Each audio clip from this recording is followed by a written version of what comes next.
Dans le livre, je raconte l'expérience avec un ami journaliste, dont je ne dirai pas le nom, même sous la torture, même ici, même pour les abonnés d'hors série, mais qui par ailleurs est un ami, avec qui j'ai eu une discussion on préparait une conférence autour du sujet pour la Philharmonie, c'était il y a une dizaine d'années. Et il me dit très clairement, mais Raphaël, tous ces Américains, à chaque fois qu'on leur demande, on pose une question sur leur musique, sur leur instrument, ils vont parler de Pythagore, des ovnis, de l'Égypte ancienne, des pyramides, de Ramsès II, de ça.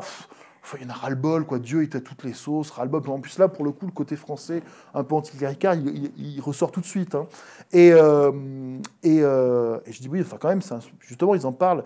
Il me dit, ah non, non, mais moi, tu sais, moi, quand ils me parlent de ça. La dernière fois, j'ai interviewé Roselle Rude, qui est un grand tromboniste blanc de free jazz, qui nous a quittés il y a quelques temps d'ailleurs.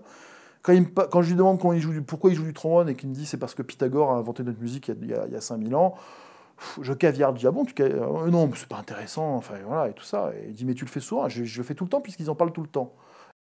D'ailleurs, ça se voit très bien dans les interviews et les articles dans les années 60 dans Jazzot et Jazz Magazine. C'est très, très étrange de voir le basculement. Au début des années 60, par exemple, on va interviewer des prêtres là-dessus pour parler de la musique religieuse de Duke Ellington. À la fin des années 60, c'est fini. Et j'ai en référence un très bel article de Jean Echenoz, qu'on connaît comme romancier, comme grand romancier et tout, qui était d'abord critique de jazz à Jazzot à l'époque. Il a fait un très très beau note sur le discours mystique dans le jazz, qui a peut-être le seul article en français qui décide de prendre à bras-le-corps cette idée-là.